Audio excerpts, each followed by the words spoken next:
Hello and welcome everyone to the Health Ranger Report. This is Mike Adams, the Health Ranger, editor of naturalnews.com. Today we're joined by Jeffrey Smith. Yeah, the Jeffrey Smith of the Institute for Responsible Technology. The tip of the spear on the GMO education effort, and he's here to talk to us today with the latest updates on what's happening in the battle against GMOs and also GMO labeling and that initiative in California. That and much more right here. Jeffrey, thank you for joining us today. It's great to connect with you again. Great to connect with you again. Well, what is the latest, Jeffrey? What's on your radar? Well, I've got about 10 items. One thing that's kind of a blast from the past for me is that there was a report in Russia where scientists confirmed that laboratory animals eating genetically engineered soybean meal had basically ran out of the ability to have babies. They said that basically it was a ban on offspring. It's possible these were the same guys talking about their hamster research, which, as you'll recall, by the third generation, most lost the ability to have babies. They also reported that there was a higher proportion of female offspring for those that were able to give birth, and also there were slower growth rates. So This was basically, according to the report, it was proving that genetically modified soy harmed reproduction. Now, proving is a strong word, and it might have been the reporter saying it and not the scientist.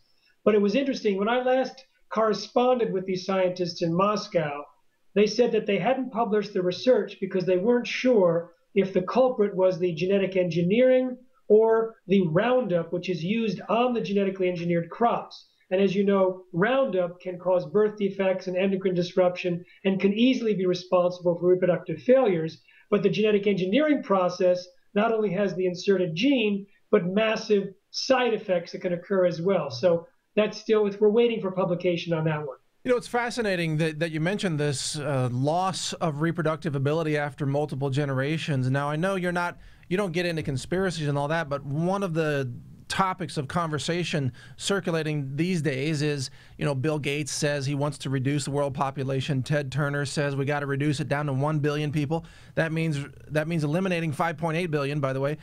So there's a lot of speculation that GMOs may be part of an effort to have infertility kick in so that long term people can't have babies and therefore the population collapses down to a much smaller level. Do you want to offer any comment or speculation on that topic? Well, I haven't seen any documentation that has anyone believing in advance that this stuff causes reproductive failure, but I can tell you that we know from laboratory animal studies as well as livestock that reproductive failure is rampant in relationship to GMOs. In laboratory animals, female rats fed GM soy, I think you've heard all this, more than half of their babies died within 3 weeks. The babies were also smaller and could not reproduce. GM soy resulted in testicles changing color from pink to blue, damage to young sperm cells, damage to the uterus and ovaries, changes in the way the DNA function in the embryo offspring. Genetically modified corn that was Roundup Ready and BT resulted in fewer babies and smaller babies. And now we're seeing livestock reports like crazy. There was a Danish farmer, and I believe you reported on this, that when he took his 450 sows and their offspring and put them on non-GM soybeans, the conception rate was higher, the birth defects were completely eliminated, the litter size increased, the stillborn rate was down. In addition, he also had fewer infections, so his antibiotic use dropped by half. His diarrhea problems went away within 2 days, and so did the death rates, as well as the digestive problems, which had claimed about 38 pigs over the previous 2 years. Wow. Huge effects being observed out there in the animal world. Related to that, just to clarify, too, there was that big talk about the at first, it was called a GMO Tifton 85 grass in Texas. I went out to the ranch and found that's not GMO. It had nothing to do with GMOs. But that was a lot of people misreported that, including, I think, ABC, or no, what was it, CBS News, originally misreported that as GMO. Yeah, in fact, that's often the situation. Sometimes the confusion happens when people hear about crops under development, like bent grass is not yet commercialized, but it has been deregulated, or things like apples and onions and eggplant, which have not yet been deregulated but are under development. People hear about it and wonder which product is genetically engineered. Fortunately, there's only 9 genetically modified food-related crops right now, and grass right now is not one of them. You know, I think part of that is because the public is now so afraid of being lied to by the media and the government and the USDA and Monsanto, of course, that the public is suspicious of everything they're told. And this is part of the reason, I think, why labeling is so important, so that people can actually make informed decisions. Your thoughts on that, Jeffrey? Well, labeling is key because most Americans say they would avoid GMOs if they were labeled, 53% in a recent poll. Now, that means if labeling was required, say, in California, where there's a ballot initiative that'll be voted on in November, if it passes, we believe that most companies would remove GMOs rather than admit they use them. So Monsanto, for sure, is taking out the big guns.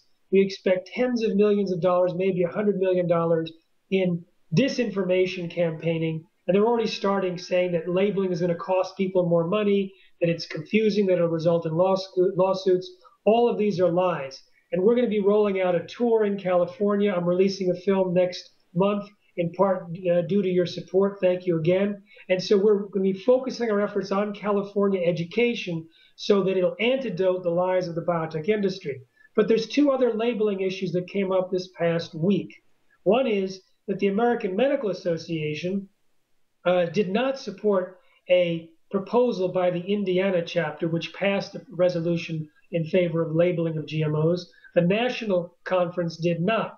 However, in a kind of a schizophrenic move, they did say that they were in favor of requiring pre-market safety testing. Right now, you can put a GMO on the market without any required safety studies. You don't even have to tell the FDA. Well, according to the AMA, they think that should be changed, and studies like allergenicity or antibiotic resistance should be carefully done before products are approved. So they're admitting on the one hand that it might cause allergies, but they don't want people to know if it's genetically engineered, so they wouldn't be able to know how to protect themselves. That is kind of schizophrenic, but it does show that the issue is getting attention even in the established medical community. It's also bubbling into pop culture. There was a video put out, well, on Bill Maher's show, I think June 22nd episode. Bill Maher and Rachel Maddow were on there actually supporting the labeling of GMOs and calling the corporations liars. I was astonished. I almost couldn't believe what I was watching. Did you see that episode? I did not, and thank you for telling me about that. I usually don't miss something like that because I have so many listservs in my inbox. I usually see things 11 times. Now, there was another labeling issue that I'm sure you're aware of, and that is that Bernie Sanders and Barbara Boxer had a proposal for the Farm Bill amendment which would specifically allow states to require labeling. Now, there's no law that disallows them to label, although Monsanto had threatened to sue the state of Vermont and the state of Connecticut if they passed labeling bills. And so this was the first time the Senate ever had voted on a labeling bill. It was defeated by over 70 votes to 20-something. But nonetheless, Bernie Sanders from Vermont said this is a good first step in that it's being paid attention to for the first time. So it was kind of a mixed thing, like the American Medical Association. They described it and evaluated it for the first time, but they didn't yet have a rational, realistic vote. You know, it's fascinating. Getting back to the labeling rationale, the argument against GMO labeling is really the same argument as saying, well, food companies shouldn't even be required to list ingredients or nutrition facts or anything. Why not just let the food companies put whatever they want on their labels and let the consumers remain completely ignorant of everything that's in the product? I mean, that is essentially the argument of the anti-labeling crowd. Well, in California, it's getting more sophisticated. They're doing a lot of polling and focus. And what they're trying to say is if you vote for this measure, it's going to cost you hundreds of dollars per year in your grocery bills. And they're saying this is not a right to know, it's a right to sue because of Prop 65 has resulted in a lot of lawsuits. Their logic is completely false because this is completely different, but they're doing it to confuse. And so they have all sorts of disinformation pieces, and they don't mention genetic engineering. One of the front groups is the Coalition Against the Costly Food Labeling Bill. It doesn't mention genetic engineering, and this is part of their tactic. Yeah, I noticed that a lot of the language is starting to shift from genetic engineering to biotechnology or even high-tech agriculture. That's a term they're using now. Well, they've been trying to cook the books on the languaging for a long time. Genetic engineering, genetically modified. They even tried to make genetically modified refer to everything like beer and hybridization, even though it's been used as genetic engineering for years in the United States and especially in Europe. Incredible. Uh, There's some other news coming out around in Europe, for example. Um, Syngenta is being charged with hiding information about how a trial with their now defunct BT corn, which used to be on the market, that was fed to cows in a trial, and 4 cows died within a couple of days, or 2 cows died within 4 days. I think that was it. And they stopped the trial. But then they recruited a farmer in Germany to do trials with his cows, and they never told him about their trial. So that was a violation of the law. And as what happened, this farmer was feeding their Syngenta BT 176 corn to his cows. 5 of them died one year. Syngenta gave him 40,000 euros. 7 died the next year. Others got sick and had to be put down. Syngenta stopped paying out any reparations. The guy went to court and lost, and he is now suing Syngenta because it turns out they withheld information that they needed to tell in order to recruit him properly. And they're even suing the head of Syngenta in Germany for withholding information not only from the farmer but also from the but courts. that's how the entire GMO industry operates, by withholding information. That's what they want to do from all of us, so we are not aware of what we're eating. And that's why you and I need to get the word out quickly. And it's actually working. I think this whole focus on labeling has as its basis a greater awareness about the health risks. Because why else would people demand labeling unless it was a demand for avoiding? So thank you again for covering all these health risks. I read your reports and they're excellent. Hey, thank you, Jeffrey, for all that you do. You know, we're just trying to keep up with you, frankly, man. You are all over the world. You're traveling, you're interviewing, you're researching. I don't know how you handle it all. How do you do it? I actually have no idea. Yeah. I traveled 187 days last year, and I'm about to leave for the California campaigning. I'll be gone for maybe 3.5 months. But I have to tell you, one of the reasons why I can do this is because we're making such positive impacts. I was in Taiwan recently, and I can now share finally what happened. I usually hide the fact that I'm going to another country, and that's very important because otherwise Monsanto and company sends out their troops to try and discredit in advance. And Yeah. we were very successful in other countries if we just kept it quiet until we showed up. Well, in Taiwan, I ended up meeting with the former prime minister. My book had come out a month before my visit. It became an immediate national bestseller in its third printing. Evidently, the former prime minister read most of it, and in our press conference was quoting the details of the study by Arpad Pusztai and the potatoes to Wow. the press, and then called for a GMO-free zone. Then a head of a county, I met with him in the press. He also said he would try and get a GMO-free zone. And then we met with Congress people, and they were so impressed with the information in the book and also that we were presenting, they set up a press conference and a public hearing at the Congress where they summoned the head of their, or a representative of their FDA and agriculture and science departments. And at the end of this very long presentation by all of us, they said it is obvious that the laws in Taiwan are incompetent to properly regulate all of the ramifications of GMOs and their side effects, and they need to be revamped. Wow. So when I have a week like that, go to a country for a week and have the laws change because of the revelations that we're bringing to them, it's not like I run out of energy. It just gives me more energy. Incredible. Did they say 你很厉害? That means you kick ass in Chinese. Ni hao ma, that's about all I know. Hey, well, your message is getting out there no matter what language it's in. I can imagine that countries like Taiwan must be very concerned, because here is a Western American type of technology that's now, it's an imperial invasion of their agricultural system with unknown future risks that could compromise their land, their seed, their genetic capital of their country. That's true, but I'll tell you, I was in Vietnam last year, and they were more concerned in Vietnam. Monsanto has a much bigger presence in Vietnam. It's a big agricultural exporter, and they were working with their captured members of the government, particularly the ag industry, the ag ministry.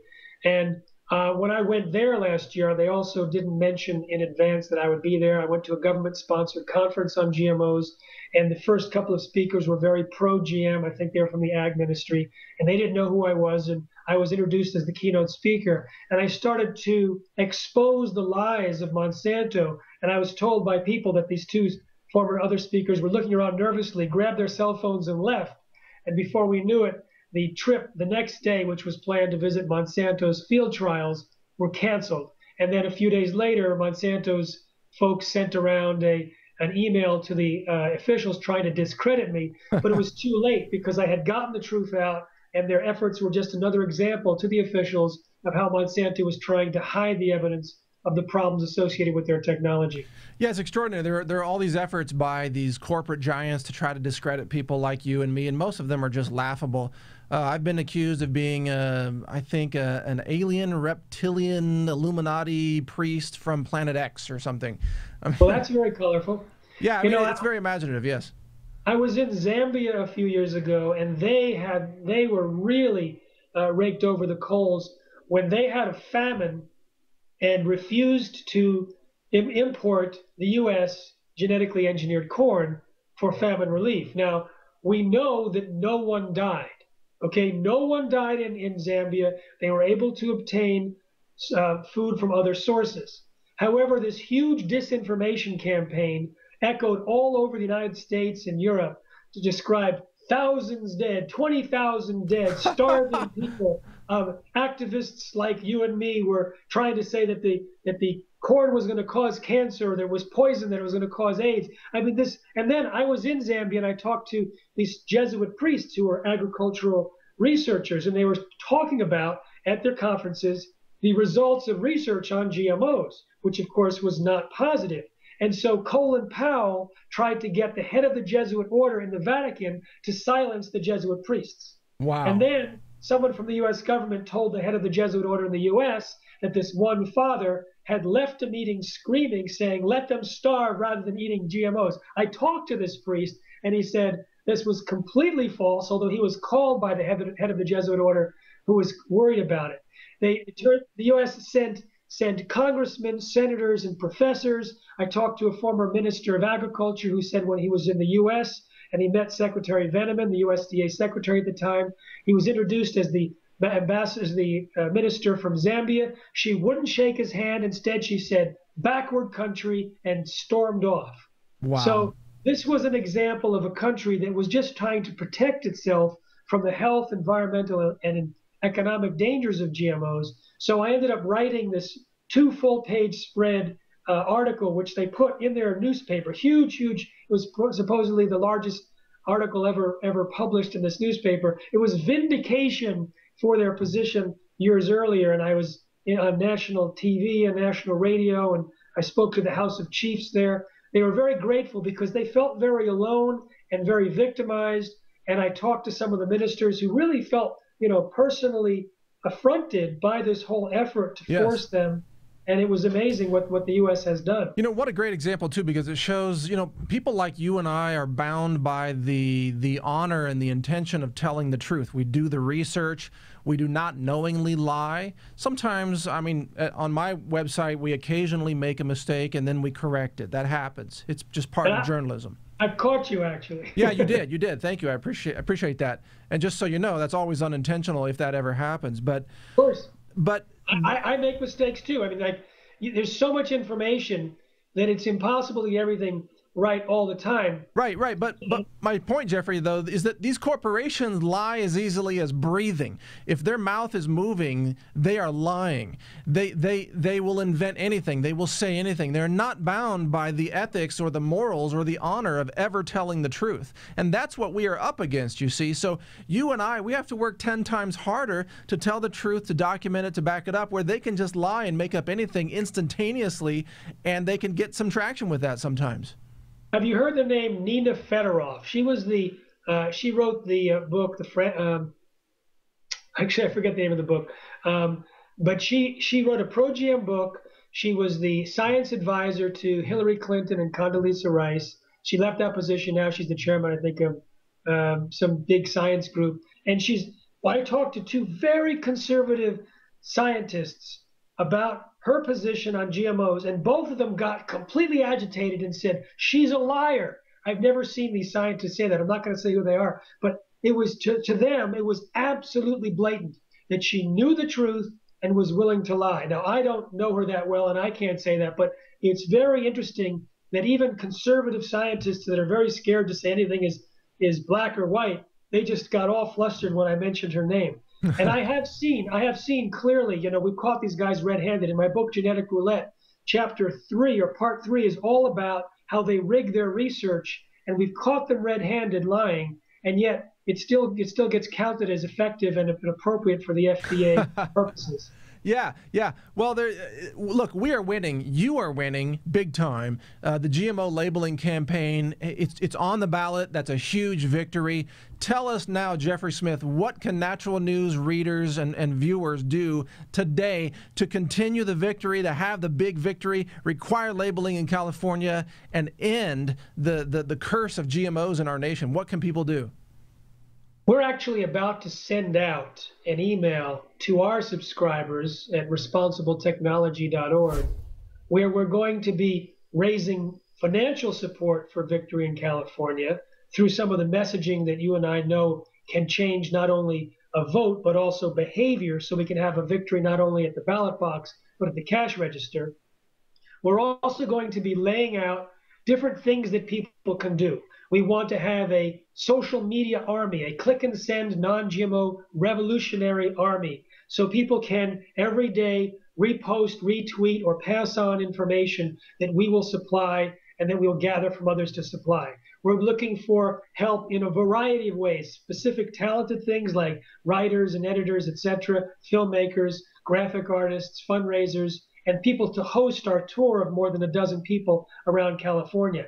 Rather than go into the details now, I'd like to suggest that people subscribe to our free newsletter at responsibletechnology.org. It goes out 1 to 4 times per month, let's say, and there'll be some specific instructions there now, and also when the film comes out. I want to thank your readership, because you guys did a great thing by raising money. We're actually out of the money now. We need to raise more money to finish the film and then to promote it. But we have now a film that is really amazing. It is definitely the most powerful film ever created, driving people away from eating GMOs. I can say that without a doubt.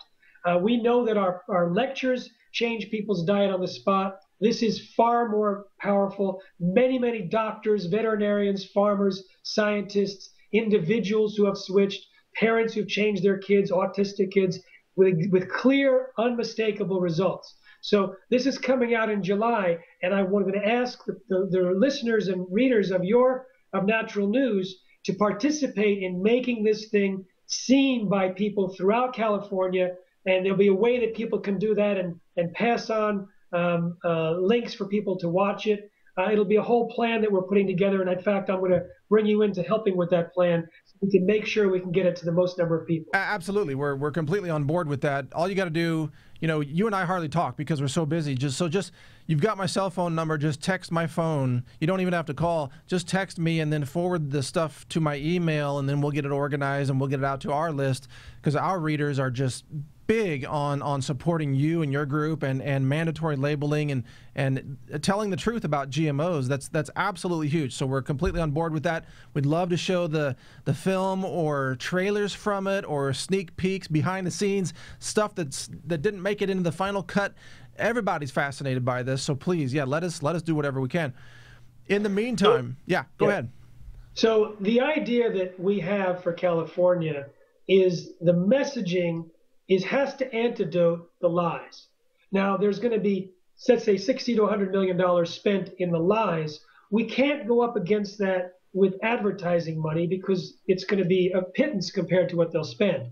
But we can generate media, so we're looking for some pro bono media PR help. We can generate media through events. So we're having a big tour planned in California. I'll be out for from mid-July till the election. We're bringing in a lot of people to speak. We have campaigns that'll help the messaging go viral, a campaign to protect children, against GMOs who are most at risk, a campaign to bring together healthcare professionals so that they can make a statement in favor not only of labeling, but of prescribing non-GMO diets. And there's thousands of healthcare professionals doing just that right now. Excellent. So we have a lot of plans that we're going to be revealing to the world, I guess, right now and soon and by email form. And we'll be recruiting people to participate because there's a very interesting science here. We know that the airwaves are going to be completely pro-GM and anti the measure with their ads. So we have to figure out how to use the internet to go viral, how to use the media to go viral, how to use events, how to use word of mouth, and how to get it so that it is so sticky and so compelling that people want to talk about it. So the messaging piece is extremely important, Yeah. and this is where I've been focusing my attention for about 5 months in preparation. Jeffrey, you are an amazing frontline general in this war for truth about food. I just want to say that you're amazing. Your logistics skills and abilities are amazing. People rally behind you. You manage to make friends, not enemies, even throughout the industry. It's amazing. I just want to say, be careful, man. Watch your back. Don't.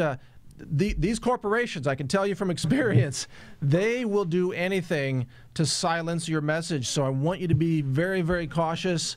We don't have to say any more on camera, but just watch yourself, man, because these people are dangerous. They want to win at any cost, and they don't care who they have to harm in that process. Thank you for your warning, but I say this, while I was in Taiwan, a student, I think, said, "Thank you for your bravery." And I had to say, I don't feel particularly brave. I know what your experience in this is, but to me, bravery is when you have fear and you step through it anyway. To be honest, I have no fear. I mean, to me, this is my assignment. It is an opportunity. It is an honor. I mean, consider this, Mike. When you think of our ability to affect change in the world, GMOs represent one of the greatest threats, not only to everyone who eats, that's the entire population, but also all living beings and all future generations, because Yes. it's a permanent contamination of the gene pool. So if we in this one generation can stop this threat, think of what good we're doing for the world. So to me, this is an amazing opportunity, and people who jump on board and participate feel great about it because of all the things that we can do in the world at this time.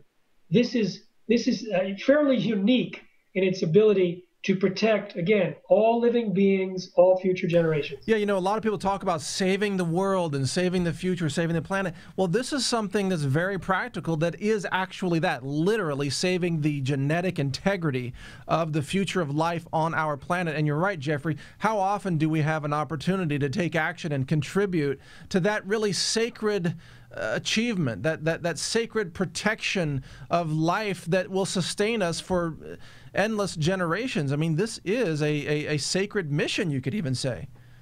Oh, I think so. I was just talking to someone who was the chairman of Sacred Seeds, and when you think about it that way, I'm going to be speaking at the Smithsonian at the Native American Museum in July, giving a keynote about sacredness of seeds and genetic engineering. And when they look at it from that perspective, and I've spoken to indigenous people in many, many countries around the world, they have a deeper perspective than I think I can achieve there, because of their culture, they have a different relationship with nature. And for them, GMO means God move over. It means a violation of natural law and a violation of a natural law that they are intimate with. So I am in awe and honored to be serving their purpose as well. Well said, Jeffrey. I know you're about out of time. Any final thoughts as we wrap this up? Well, I'd like to share some good news out of Brazil. It's been a while since I've been able to share good news out of Brazil. I've been there 5 times. The Monsanto's been really taking the farmers for a ride, not only collecting royalties on the seeds, but collecting royalties when people sell the crops at the end of the season. And so a court declared that illegal. And if the Supreme Court upholds it, then they may be on the hook for $7.5 billion. Wow. So Refunds? let's hope. I mean, they would have to refund the farmers? Yeah, refund the farmers since, I think, 2004 for charging them twice. Wow. Wow, that's huge. But it also shows, I mean, I wasn't even aware of that issue, but it shows the dominance of the entire food chain that is the goal of Monsanto. They want to charge you money on the front end and the back end and own all the intellectual property and own everything, own the entire food supply and enslave the world to their food intellectual property. It is one of the most insidious, evil agendas that we've ever witnessed on our planet. It's incredible. I talked to a person who heard the Arthur Andersen consultant describe the master plan of Monsanto that this company helped create. And it was to genetically engineer 100% of all commercial seeds in the world and to patent them and to sell them along with the associated chemicals. So this company was willing to bet the entire food supply, the entire agriculture on an infant technology for the sake of their profits and their dominance. So I don't know. He said it was the most arrogant statement he had ever heard in his life up to that point and since. I can't imagine a more arrogant statement. But I want to say this, just because I don't want to end on an arrogant note. The way to win here, and we've discussed this many times, it is so leveraged for our victory. Just a passing of a labeling bill or having a non-GMO revolution where 5% of the shoppers avoid GM ingredients, turning the GMOs into a marketing liability since there's no benefits to consumers. We have to just tell the people who are already predisposed to being against GMOs a little more information, why that's a good idea, how to do it, what to do. Just arm the choir, tell people what they already want to know, and we will get rid of GMOs for everyone. Well said, Jeffrey, and I sense it too. Victory is within our reach on this. I feel a huge grassroots wave of support and recognition and even urgency about defeating this evil corporation and their agenda to dominate life on our planet. It is unbelievable that they have attempted that, but good news that we are winning. Good news that you are on the front lines fighting this fight for the future of life on our planet. Literally, I don't say that as a metaphor. This is the literal truth. So thank you, Jeffrey, for continuing your work. It's an honor to know you and an honor to support your work. So thank you for your time today. You're most welcome, and thank you, Mike. All right, take care, Jeffrey. Good to talk to you. Good to talk to you. Thanks for watching. This interview was brought to you by SupplySource.com. Yes, that's our online retailer, partnered up with Daniel Vitalis on that, where you can find survival and preparedness gear that really works. It's rugged stuff that we test. I tested on the ranch in Texas. Daniel tested in the wilderness in Maine. And the things that pass our tests end up on the website. Things that break, don't. Because we don't sell crap that breaks. Anyway, that helps support these interviews, which is it's a costly operation to keep this going. So if you'd like to help support our video interviews with all these great guests and all these great companies, please check out SupplySource.com. And thank you for your support. This is Mike Adams, the Health Ranger. Take care.